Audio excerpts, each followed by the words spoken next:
7ই April 2021 এই নরেনচন্দ্র দেবনাথ এবং দুলালচন্দ্র দেবনাথ এই দুই ভাইকে তাদেরকে ডেকে এনে টাকা দিবে বলে তাদেরকে বিভিন্ন জায়গায় ঘুরিয়ে গাড়িয়ে রাখে।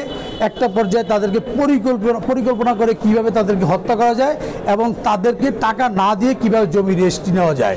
তাদের অলরেডি জমি রেজিস্ট্রিও নিয়ে গিয়েছিল এবং তাদেরকে রেজিস্ট্রি নেওয়ার পরে তারা বাকি টাকা যখন নিবে ওই টাকার জন্য তাদেরকে বিভিন্ন কালেকশন করে এবং এর মধ্যে তারা এই বেলাল এবং এই সালাউদ্দিন আর হলো কি শরীফ এই তিনজনের পরিকল্পনা করে কিভাবে কখন কিভাবে কোথায় তাদেরকে হত্যা করা যায়।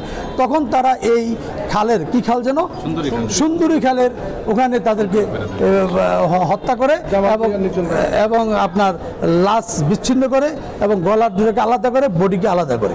এই অপরাধের কারণে তাদেরকে এই আদালত সন্তুষ্ট হয়ে রাষ্ট্রপক্ষে প্রমাণ করতে পারায় এই আদালত তাদেরকে মৃত্যুদণ্ডিত এবং ওই যে গলা কেটে বিচ্ছিন্ন করা এবং পাশাপাশি তাদেরকে পুড়ে ফেলা এই অপরাধের কারণে অনাদায় আরও 7 বছর এবং 20,000 টাকা অনাদায় জরিমানা এই শাস্তি প্রদান করে।